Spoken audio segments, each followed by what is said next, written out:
Assalamualaikum warahmatullahi wabarakatuh. Selamat pagi, siang, sore, teman-teman semuanya. Hari ini kita berjumpa lagi ya secara virtual untuk melanjutkan materi teknik wawancara dan reportase. Alhamdulillah kita sudah pertemuan ke 10 ya untuk reportase di wilayah bencana dan konflik ya. Wah, ini bahasannya akan lumayan berat ya karena memang untuk kita melaporkan, meliput berita di tempat-tempat yang sensitif, tempat-tempat yang ancamannya nggak main-main ya. Ini yang beberapa hal yang perlu teman-teman waspadai agar tidak salah bertindak, tidak salah bertingkah laku ya, terutama ketika menghadapi lokasi liputan yang penuh tantangan ya, di lokasi bencana alam dan juga konflik. Ya, nah bencana di sini bencana alam ya, walaupun sebenarnya akhir-akhir ini yang ramai justru bencana yang hadir karena manusia itu sendiri ya, bencana manusia gitu. Nah, tapi kita akan fokuskan pada ya bencana alam pada umumnya ya, yang mungkin bisa jadi nanti bisa diimplementasikan pada uh, konteks bencana manusia ya, seperti halnya yang terjadi di kemarin di Kanjuruhan, di Taiwan, kemudian di Kamboja dan lain sebagainya gitu ya. Oke, kita akan simak ya video belajarnya, silahkan sampai akhir.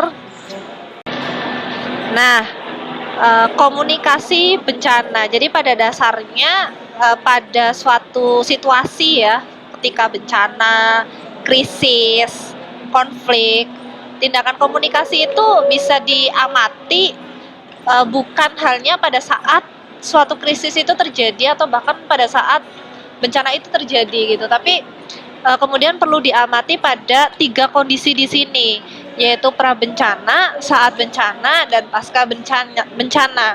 Ini yang perlu juga untuk diperhatikan oleh seorang jurnalis gitu.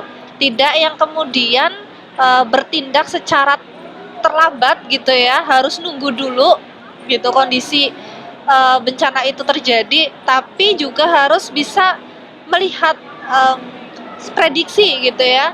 Prediksi bencana itu akan terjadi, atau prediksi bencana itu bisa merambat pada bencana-bencana lanjutan yang lebih parah misalkan.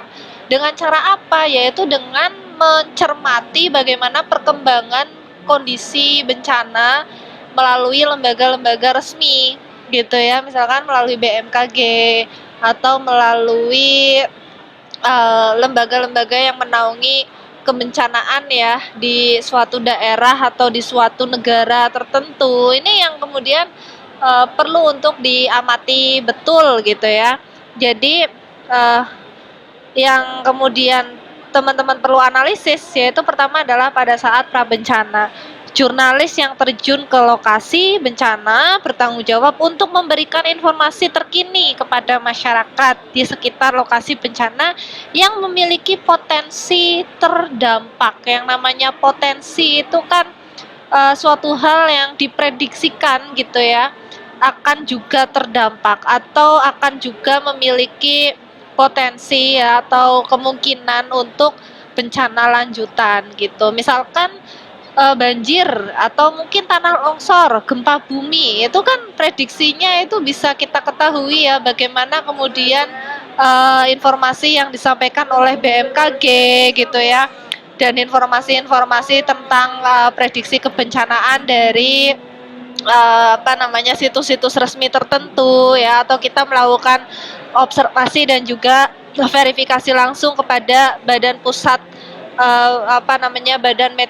Meteorologi ya dan Geofisika misalkan ya dan sebagainya. Jadi perlu kecermatan gitu dalam memprediksi apa kemungkinan yang terjadi yang berpotensi kepada masyarakat gitu ya, terutama untuk beberapa lokasi yang bahkan tidak terdampak tapi akan diprediksikan itu bisa menjadi potensi terdampak gitu. Jadi ini pra bencana, sebelum bencana itu terjadi atau bahkan ya saat bencana pun itu sudah terjadi, kita harus bisa mengamati kedepannya itu akan seperti apa ya.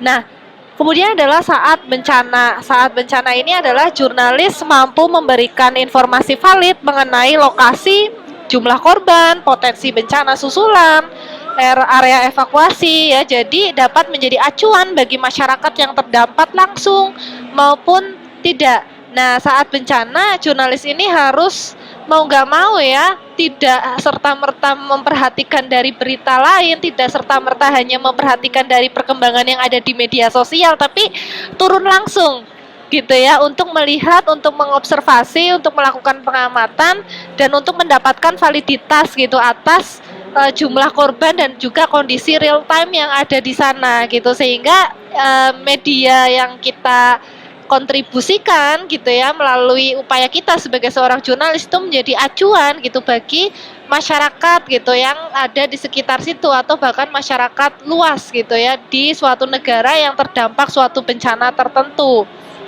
Nah, kemudian adalah pasca bencana, setelah bencana, jurnalis pun harus mampu memberikan informasi terkait program pemulihan korban yang terdampak bencana gitu. Jadi ini adalah berita lanjutan yang teman-teman bisa kembangkan bahkan pada saat setelah bencana itu selesai sebagai bentuk optimisme gitu ya terhadap pemulihan para korban yang terdampak bencana gitu, bagaimana upaya pemerintah gitu ya, bagaimana tindak lanjut dalam memperbaiki beberapa fasilitas publik yang rusak misalkan, dan juga apa-apa saja yang kemudian menjadi perhatian agar bencana yang sama ini bisa terminimalisir ya, walaupun tidak bisa dihindari tapi terminimalisir agar tidak banyak korban yang kemudian terlibat atau terdampak di kemudian hari jika terjadi bencana yang sama misal. Jadi berita-berita terkait dengan kebencanaan itu bisa dikembangkan gitu ya, dan juga bertahap dari kita memprediksikan sebelum bencana itu terjadi. Itu kan biasanya ada laporan cuaca gitu ya, ada laporan-laporan gitu akan terjadi gempa misalkan di suatu wilayah tertentu ya menurut paparan dari BMKG dan lain sebagainya, dan saat bencana pun harus turun langsung ke lapangan untuk melakukan live report gitu ya, agar bisa menjadi acuan masyarakat yang terdampak, dan setelahnya itu bisa dikembangkan lagi menjadi upaya sebagai bentuk upaya optimisme ya terkait dengan bencana yang sudah terjadi misalkan dalam konteks pemerintah ya apa upayanya gitu. Nah, itu terkait dengan komunikasi bencana. Jadi 3 kondisi yang perlu diperhatikan oleh seorang jurnalis gitu ya untuk mengembangkan berita pada saat situasi kebencanaan seperti itu. Oke, kita lanjut. Dan kemudian keberadaan suatu bencana alam gitu ya, kadang itu juga memediasi media untuk melakukan pendekatan dengan publik ya.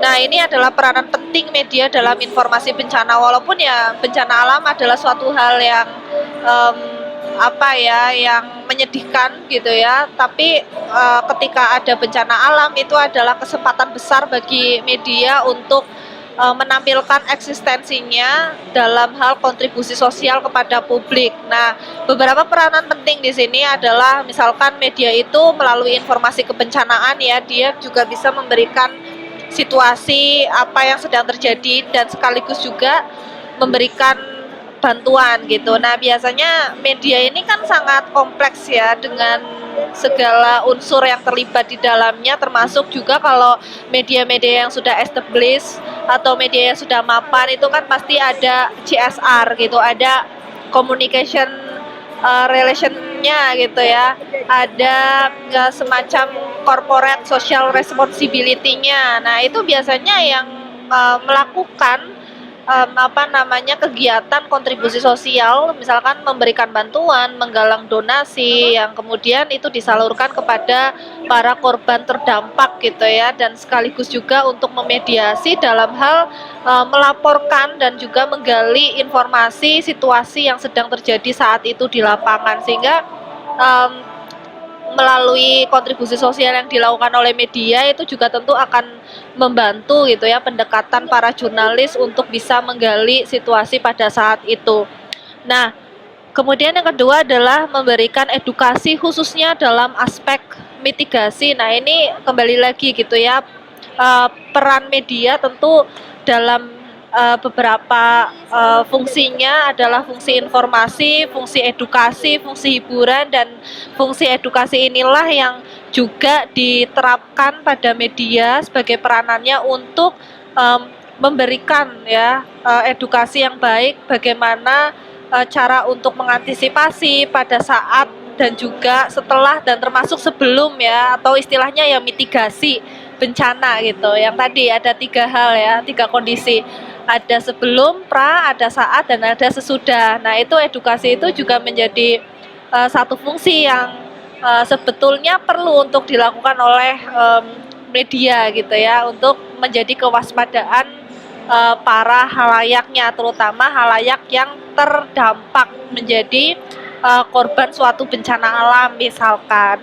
Kemudian yang ketiga adalah memobilisasi bantuan untuk para relawan maupun korban. Nah, memobilisasi bantuan ini yaitu tadi ya, misalkan melalui CSR-nya, dia menggalang dana dari para halayak yang lain untuk bisa membantu relawan ya yang turut berkontribusi membantu korban bencana alam pada saat itu, dan termasuk juga untuk korban-korbannya ya.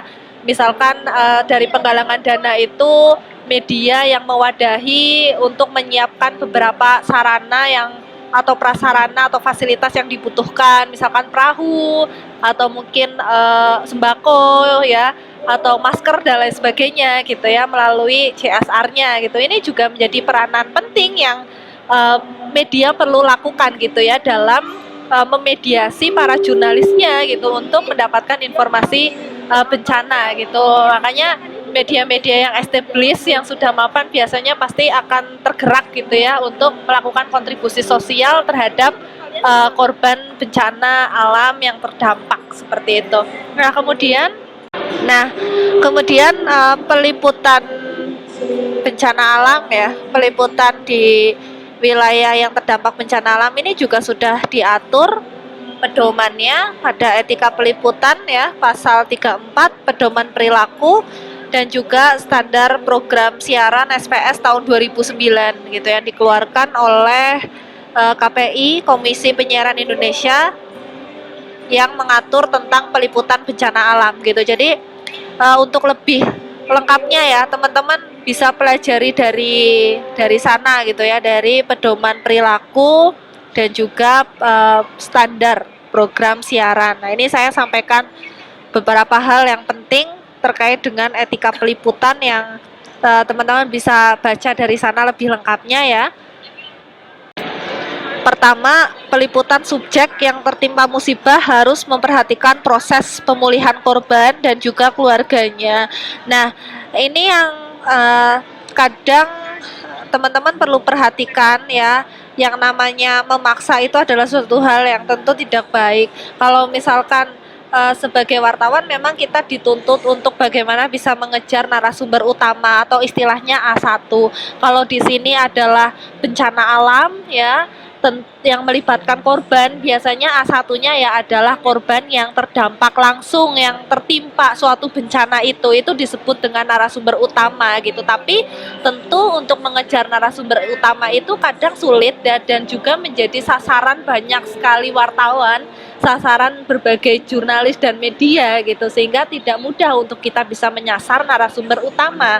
Yang paling berkemungkinan adalah ya bagaimana kita bisa misalkan melalui narasumber turunannya gitu ya, yang misalkan yang tidak terdampak langsung, atau mungkin melalui relawannya gitu ya, atau mungkin melalui dinas-dinas terkait gitu di sekitaran situ dan lain sebagainya gitu. Jadi turunannya yang masih relevan ya, yang nggak harus korbannya, karena kalau misalkan pada saat bencana ya tentu yang namanya korban itu masih dalam proses pemulihan ya, baik itu secara psikologis gitu kan, mental, terus juga traumatis. Nah, ini yang perlu diperhatikan gitu. Jadi jangan sampai kita salah bertindak gitu ya, jangan sampai kita salah berperilaku gitu, yang akhirnya malah menimbulkan beban atau menambah beban baru gitu bagi korban yang pada saat itu baru saja gitu ya tertimpa bencana.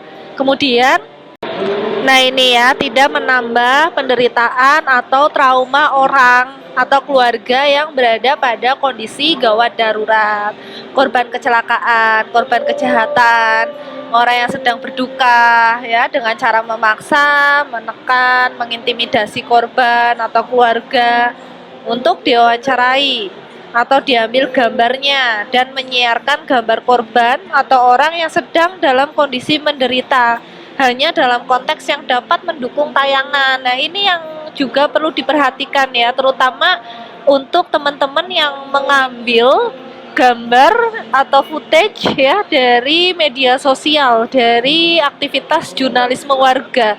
Itu kan biasanya sangat vulgar sekali ya, korban-korban kecelakaan, korban-korban bencana alam. Misalkan dulu ya saat tsunami itu kan banyak sekali potongan-potongan video di televisi bahkan ataupun di media sosial yang bersebaran mayat-mayat bergelimpangan ya di dekat pantai tanpa ada pengebluran, bahkan secara jelas itu adalah kaki dari mayat atau dari korban tsunami. Nah, ini kalau misalkan keluarga korban itu melihat itu kan bagaimana rasa sakitnya, bagaimana traumanya gitu. Ini yang perlu teman-teman perhatikan ya. Misalnya pengebluran gitu kan.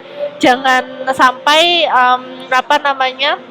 jangan sampai footage video yang mungkin kita ambil dari warga gitu ya tanpa izin misalkan, itu juga sudah salah ya, apalagi kita menyalahi aturan perilaku atau etika jurnalistik yang sama sekali tidak diblur secara vulgar ya. Kemudian juga termasuk beberapa penulisan korban ya harus disingkat inisial dan lain sebagainya, itu juga perlu perhatikan gitu ya. Kadang terutama di media online ya, karena sangat mengandalkan unsur kecepatan, kadang hal-hal seperti ini yang tidak diperhatikan sampai benar-benar lolos dipublikasikan ya, itu kan sangat tidak etis gitu ya, bahkan secara kemanusiaan ya sangat tidak manusiawi gitu ya. Kita tidak hanya memikirkan korban tapi juga harus memikirkan keluarga korban yang terdampak gitu. Nah, itu jadi jangan sampai hanya karena untuk konteks mendukung tayangan kita melakukan apapun ya.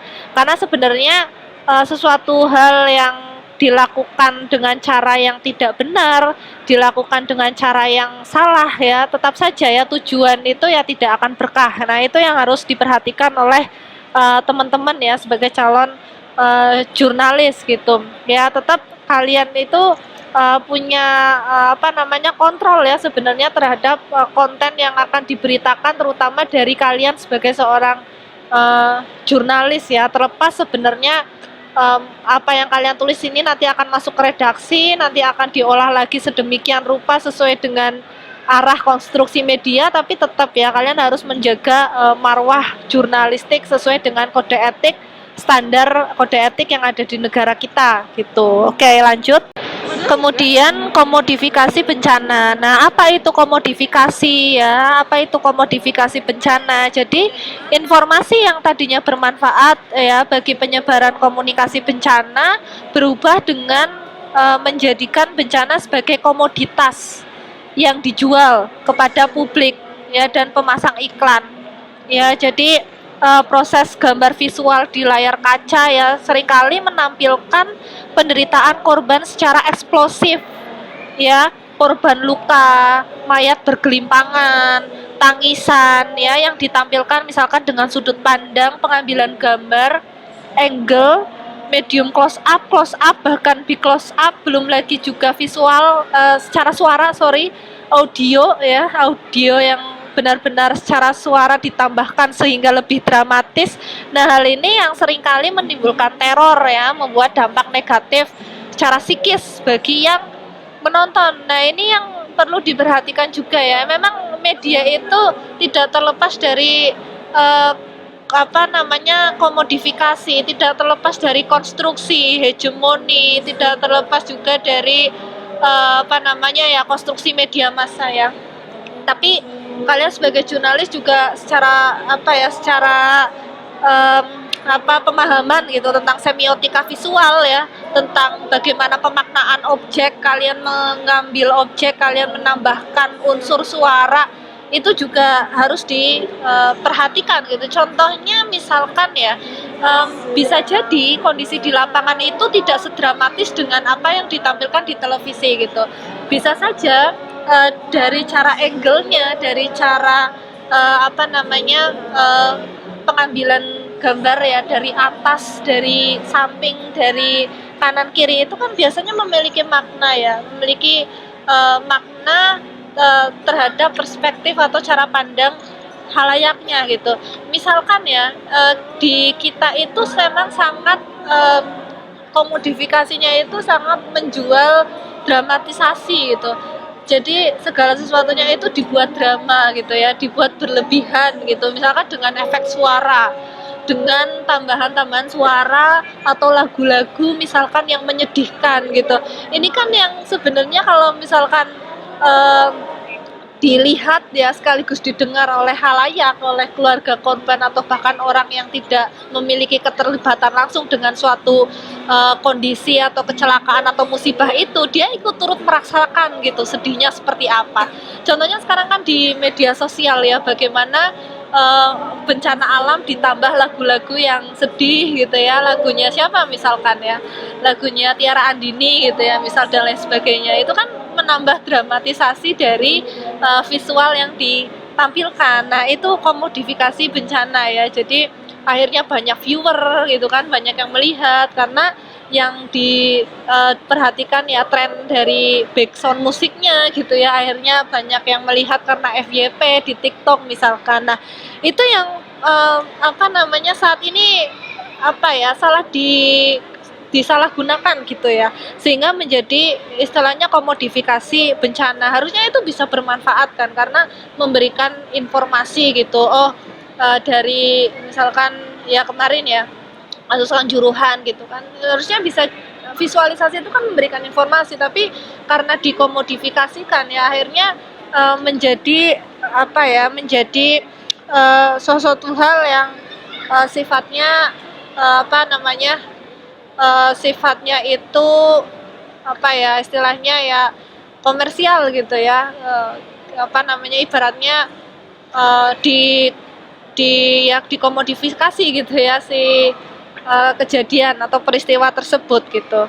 Nah ini yang perlu diperhatikan ya, jadi dunia sinematografi, semiotika visual, terus juga misalkan dari musik gitu ya, dari lagu gitu ya.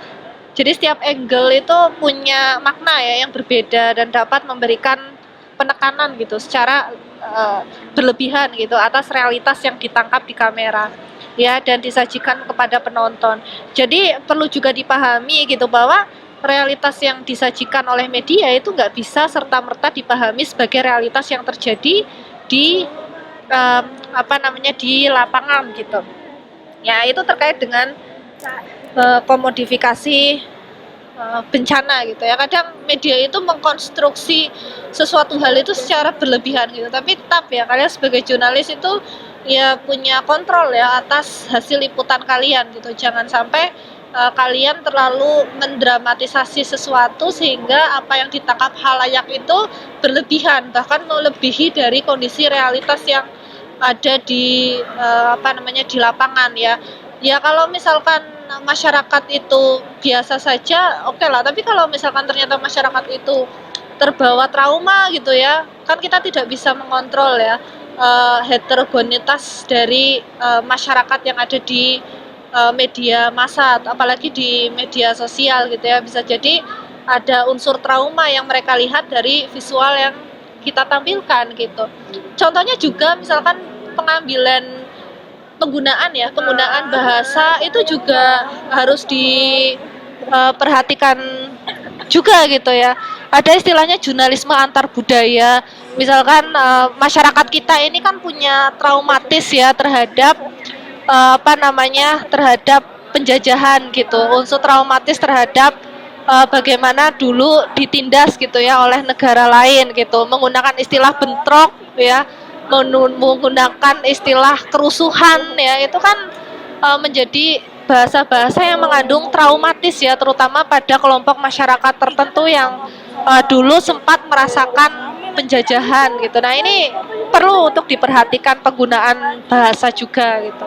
Itu komodifikasi bencana gitu ya, kita lanjut.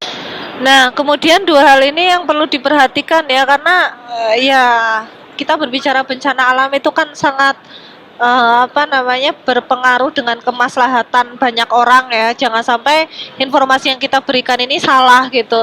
Seharusnya bisa menjadi acuan malah menjadi sesat ya.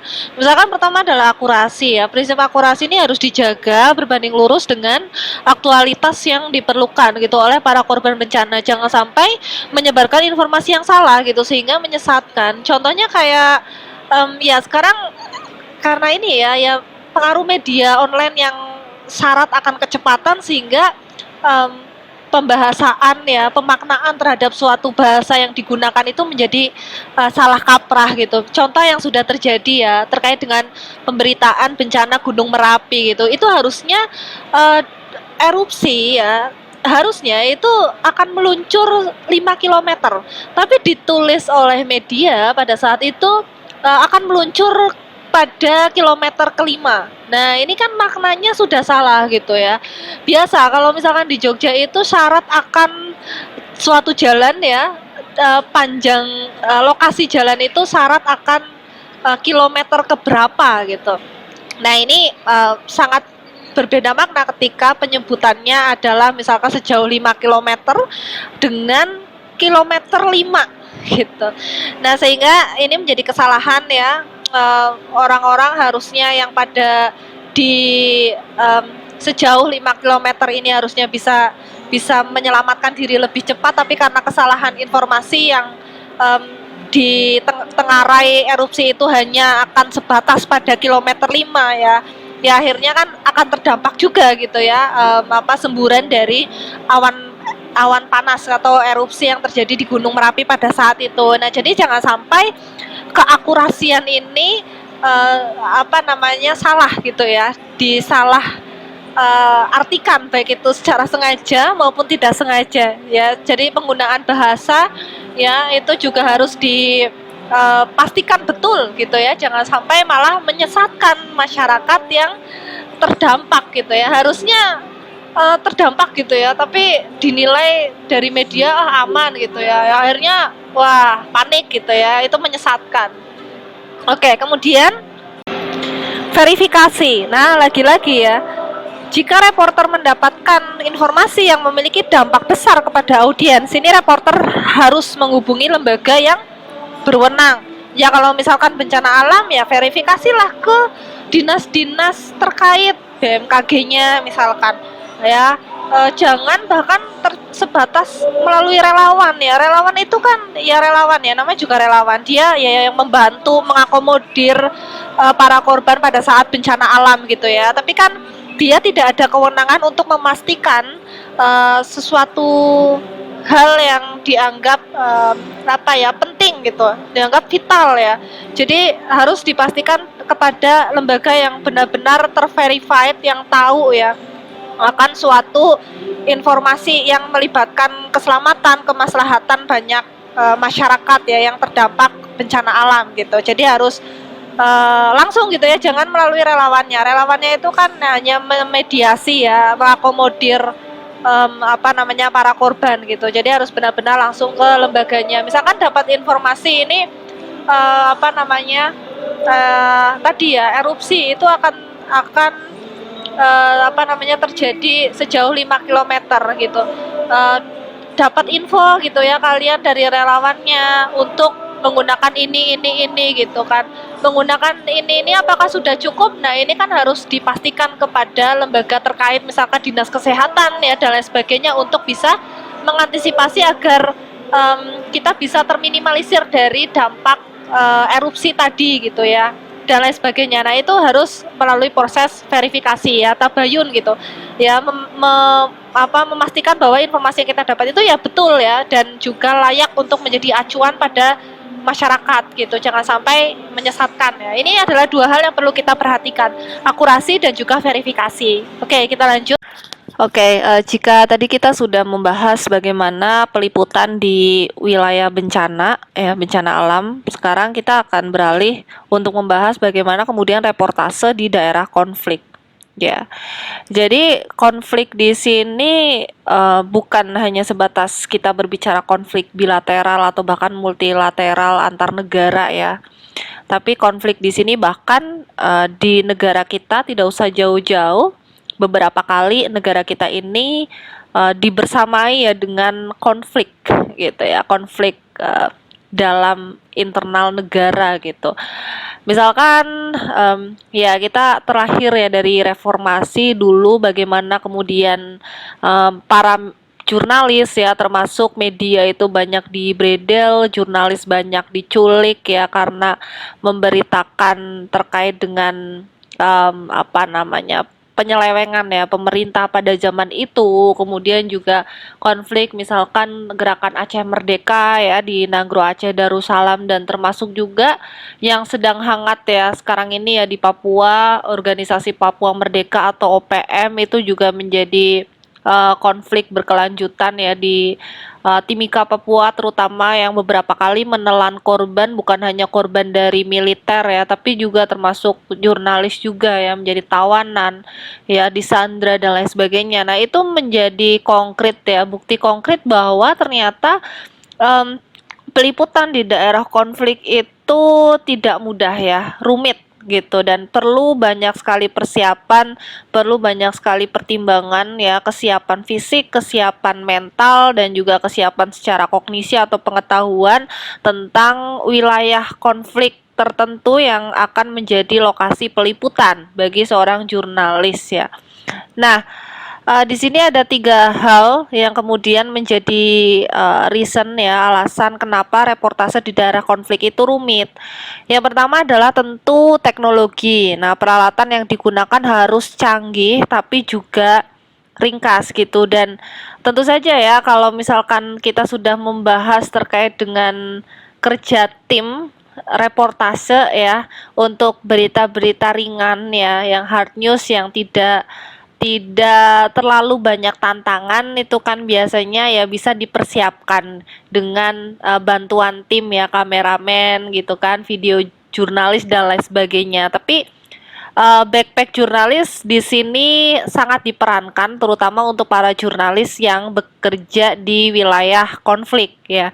Jadi bagaimanapun juga peralatan itu harus canggih, harus ringkas gitu. Jadi tidak jarang ya mereka mengandalkan secara teknologi ya, terutama di kita yang misalkan hanya sebatas menggunakan handphone ya, hanya sebatas menggunakan apa namanya alat bantu pendengaran untuk bisa kemudian terhubung dengan presenter berita di studio, dan harus ringkas gitu ya, tidak memberatkan, karena ya itu tadi ya, situasi di lapangan dengan kondisi yang tidak menentu mengharuskan seorang jurnalis itu siap siaga, bukan hanya siap siaga untuk melakukan peliputan, untuk mendapatkan informasi, tapi juga siap siaga manakala seorang jurnalis ini berhadapan dengan situasi genting ya, yang harus siap-siap untuk melarikan diri, misalkan untuk kabur dari ancaman musuh dan lain sebagainya ya, apalagi di wilayah konflik yang rentan akan pengeboman, akan tembakan roket, itu kan sangat berbahaya sekali ya, dan juga ribet kalau misalkan membawa alat-alat yang berat. Biasanya untuk peralatan teknis ya, ini tentu menjadi tanggung jawab news program ya, menjadi tanggung jawab media tempat jurnalis itu bernaung, agar keselamatan jurnalis ini at least ya bisa terjaga gitu ya, masih ada yang kemudian bertanggung jawab gitu. Nah, itu pertama, teknologi. Dan yang kemudian kedua adalah keamanan. Keamanan jurnalis juga harus diperhitungkan, karena nggak sedikit jurnalis yang diculik ya, atau bahkan dibunuh oleh pihak terlibat dalam konflik gitu.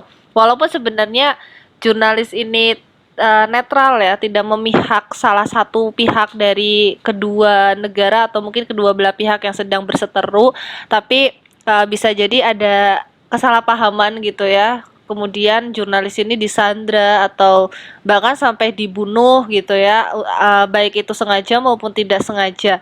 Nah, nanti di akhir akan saya berikan contoh ya beberapa case selama ini seorang jurnalis meregang nyawa, harus mempertaruhkan nyawanya ya selama dia bekerja di wilayah konflik ya. Ini nanti akan menjadi bukti konkret ya bahwa memang jurnalis ini perlu perlindungan hukum gitu ya, perlindungan hukum yang sah, yang benar-benar melindungi mereka gitu, karena bagaimanapun juga jurnalis itu kan garda informasi terdepan gitu ya. Sebagai garda informasi terdepan tentu juga harus uh, apa namanya diberikan perlindungan secara baik gitu ya, secara terjamin ya, terutama dari negara asal tempat jurnalis itu berasal gitu ya, karena itu kan merupakan penugasan yang syarat akan resiko gitu. Itu juga menjadi salah satu apa ya, salah satu hal yang perlu di upgrade ya untuk hal regulasi, terutama hukum yang menaungi seorang jurnalis yang bekerja di wilayah konflik, terutama di beda negara, di negara lain gitu. Jadi ada perlindungan hukum yang sahih ya, bukan hanya dari negara kita, negara asal, tapi juga tempat dia bekerja gitu di negara lain gitu. Jadi memperoleh pelindungan yang benar-benar terjamin gitu loh dari negara asal dan juga negara tujuan mereka bekerja gitu. Itu regulasi ya terkait dengan hukum ya. Kemudian yang ketiga adalah tekanan. Jurnalis yang bertugas berada dalam tekanan yang sangat tinggi di lapangan ya, tekanan untuk menyampaikan berita di tengah kondisi yang gawat darurat. Deadline every minutes gitu. Jadi ya apa namanya, tekanan pressure itu pasti ada ya, makanya seorang jurnalis itu sebelum turun kepada wilayah konflik ya harus diberi bimbingan yang matang ya, bukan hanya secara fisik tapi mental, pikiran juga gitu. Jangan sampai kemudian misalkan contoh ya, wilayah konflik ISIS gitu. Tidak jarang kemudian seorang jurnalis itu bisa jadi ya ketika mentalnya tidak siap gitu kan. Ketika dia tidak memiliki ketahanan akan prinsip gitu ya. Bisa jadi malah dia yang tadinya bertugas untuk meliput malah kebawa, terdoktrin gitu ya untuk masuk ISIS. Ini kan yang kemudian menjadi bahaya ya, pressure, tekanan gitu. Nah, terkait dengan deadline every minutes akan dijelaskan di slide lebih lanjut ya. Deadline every minutes. Setiap menit dalam kerja jurnalis di wilayah konflik itu berharga gitu. Jadi harus standby ya. Harus memiliki kompetensi yang cukup kritis gitu. Ya, dan juga memiliki kemampuan untuk mengambil keputusan yang cepat ya, karena ya itu tadi setiap menit ya kerja jurnalis itu berharga ya, karena tidak bisa diprediksi ya, di wilayah konflik itu segala sesuatu hal itu bisa terjadi ya. Yang namanya korban berjatuhan bisa saja ya, bukan hanya setiap jam, setiap menit, setiap detik itu punya potensi korban akan bertambah gitu ya, dan juga ancaman teror itu pasti sulit untuk diprediksi. Nah, ini menjadi hal yang perlu menjadi kewaspadaan bagi seorang jurnalis dalam kerjanya gitu. Yang pertama adalah terkait dengan knowledge ya, pengetahuan. Jadi jurnalis itu harus memetakan siapa yang berkonflik, alasan yang menyebabkan masing-masing pihak berkonflik, ya, motif terjadi konflik, wilayah geografis dan akses komunikasi. Nah, knowledge ini bisa didapatkan melalui riset yang mendalam ya, dan tentu riset seperti ini apa namanya didapatkan tidak hanya sebatas dari googling gitu ya, tidak hanya sebatas dari informasi-informasi yang mendasar gitu. Bahkan apa namanya media punya jaringan khusus gitu ya pada suatu wilayah konflik untuk menjadi basis data gitu jurnalis tersebut, agar bisa mewaspadai gitu ya terkait dengan konflik yang terjadi di sana gitu ya. Nah, tidak jarang nanti ada istilahnya apa namanya embed journalism ya. Embed journalism ini ya apa namanya istilahnya jurnalis itu menumpang gitu ya pada salah satu pihak gitu. Misalkan ya jurnalis dari Indonesia ya, misalkan terkait dengan konflik antara Ukraina dan juga kemarin siapa yang berkonflik tuh? Ya, Rusia misalkan ya. Nah, Indonesia kecenderungannya akan menebeng ke negara mana nih gitu kan. Ya, misalkan negara Rusia misalkan ya, misal gitu. Nah, ketika itu ya, ketika si jurnalis ini nebeng di salah satu pihak, ini kan pastinya ya pihak tersebut bisa memediasi gitu untuk memberikan pemetaan ya konflik di sana. Ya, jadi nebeng gitu ya. Nah, ini tentu menjadi hal yang menguntungkan dan juga ya ancaman dalam waktu bersamaan gitu ya. Ya menguntungkan dalam artian kita bisa dengan mudah masuk ke wilayah konflik tertentu dengan dipandu istilahnya ya oleh salah satu pihak melalui militernya di sana.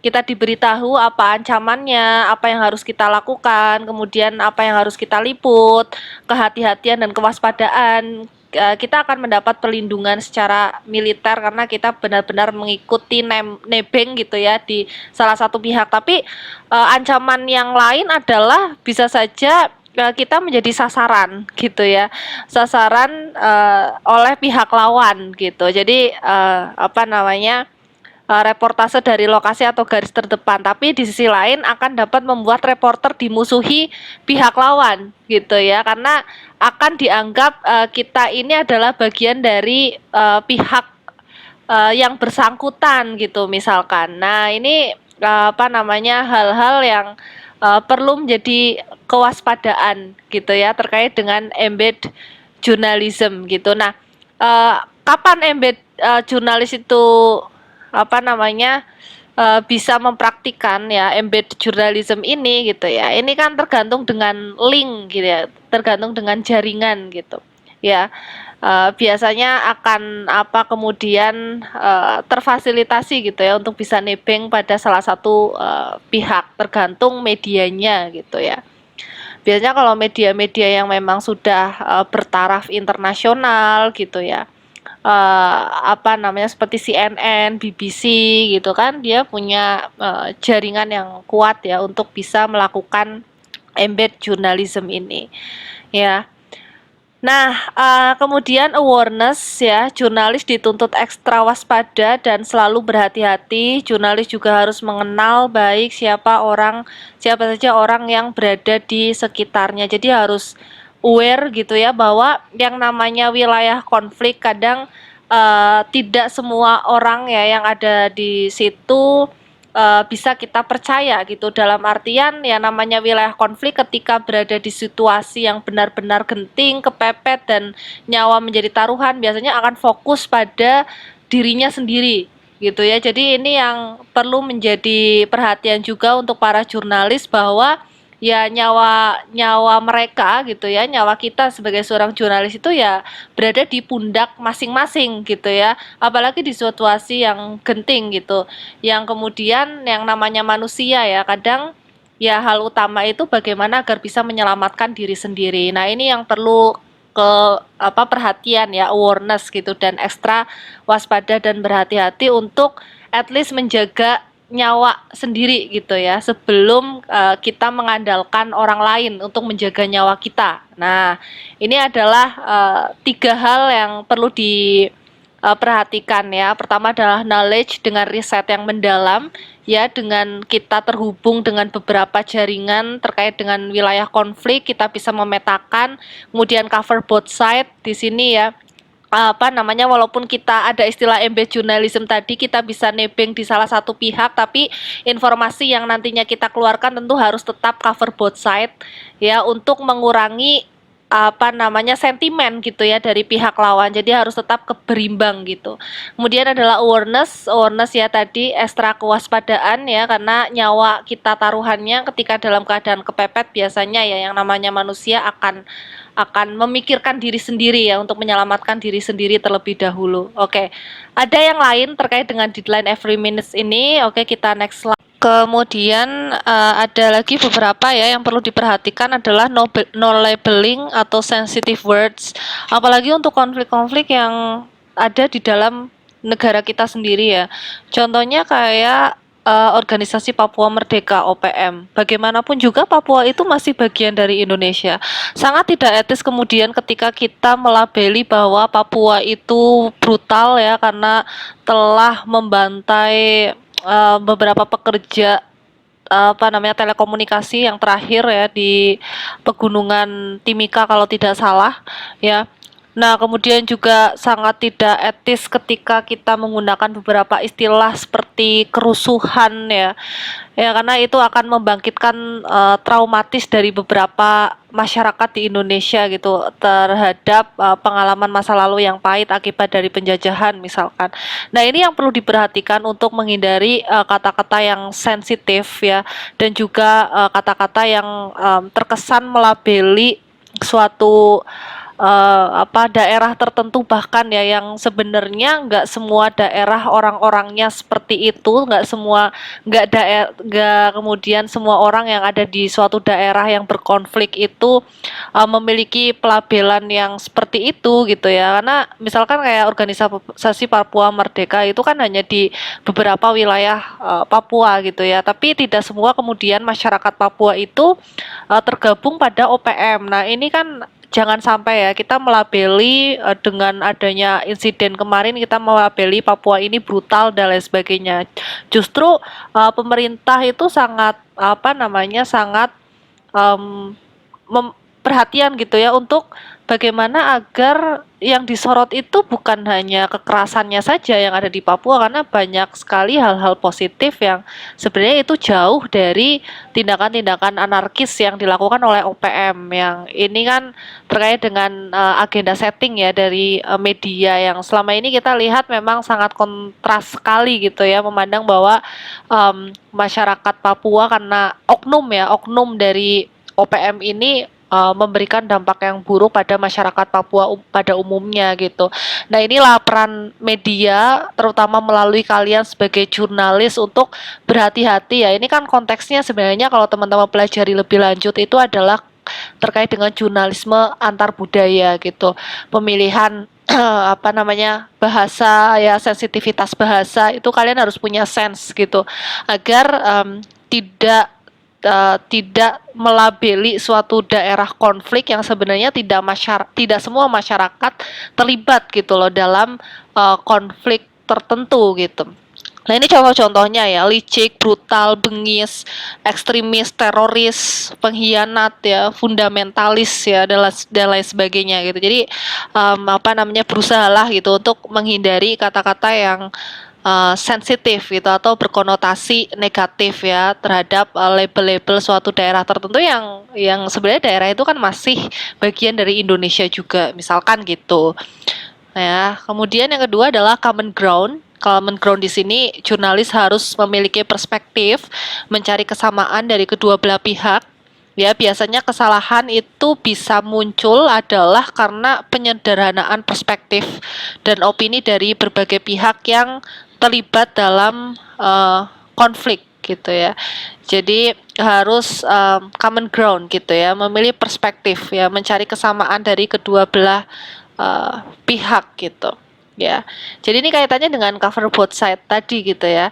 Kita tidak hanya berat sebelah di satu pihak yang berkonflik saja gitu ya, tapi pihak lawan pun kita harus benar-benar mencari apa kesamaan perspektif dari kedua belah pihak gitu. Apakah disebabkan oleh aspek ekonomi, politik, atau kepentingan-kepentingan lain gitu ya, sehingga ketika sudah ada kesamaan perspektif gitu kan, ini kan yang menjadi trigger lebih lanjut gitu ya. Ya, menjadi trigger lebih lanjut untuk memberikan pemahaman gitu kepada publik konflik itu terjadi karena apa. Jadi harus benar-benar mencari kesamaan perspektif ya, memiliki perspektif mencari kesamaan dari kedua belah pihak. Nah ini untuk memiliki perspektif mencari kesamaan dari kedua belah pihak ya tentu harus melalui pendalaman gitu ya, pendekatan dengan kedua belah pihak yang terlibat dalam suatu konflik gitu. Jadi melibatkan jaringan, melibatkan link yang cukup untuk memetakan konflik-konflik itu kenapa bisa terjadi ya, dan itu pasti membutuhkan riset yang juga mendalam ya untuk bisa mengimplementasikan dari sisi common ground ini.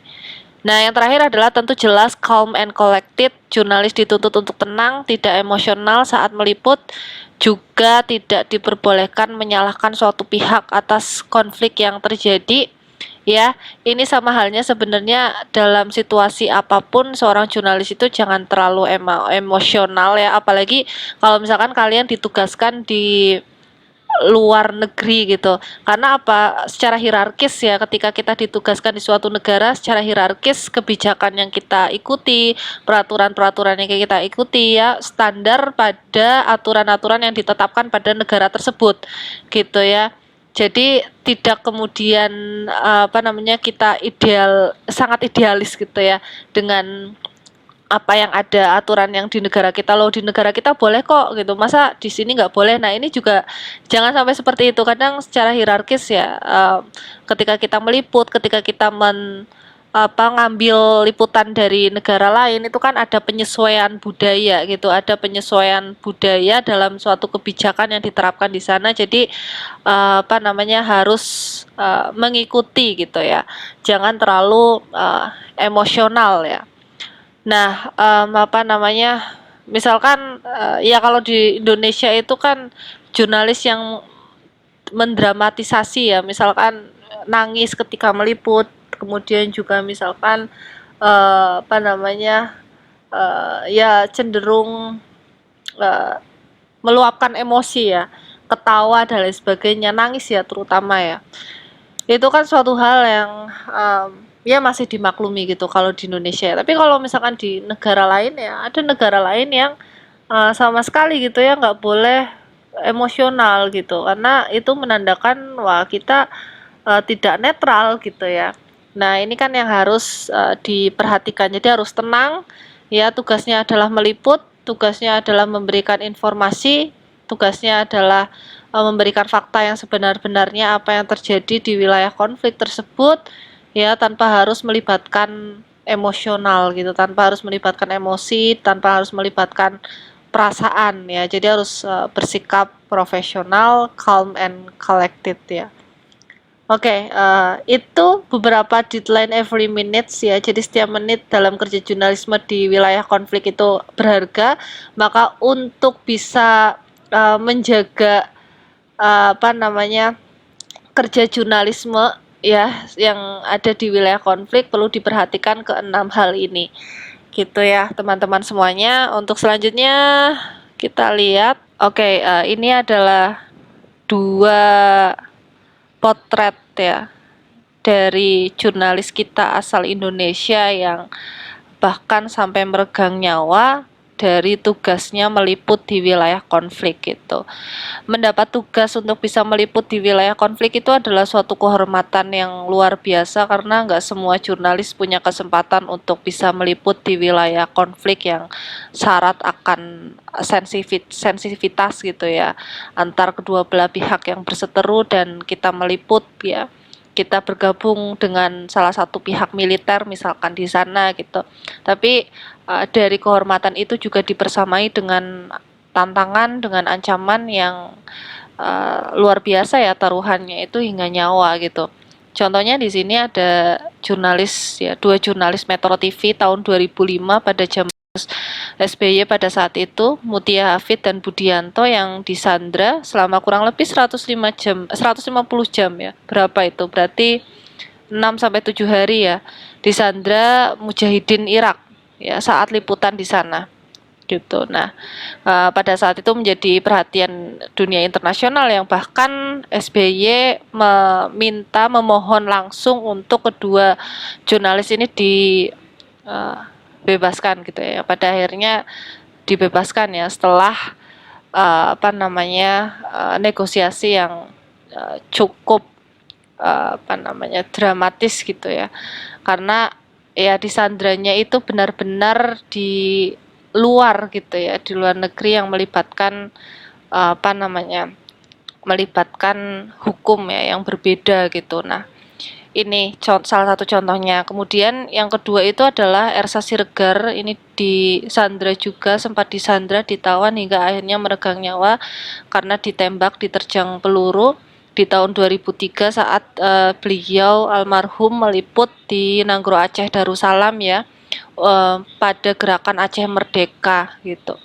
Nah, ini pilu kerja seorang jurnalis yang hingga meregang nyawa gitu, tapi tugasnya yang begitu mulia gitu ya, tanpa adanya mereka-mereka ini tentu kita sebagai publik juga tidak tahu gitu ya apa yang kemudian terjadi di wilayah konflik.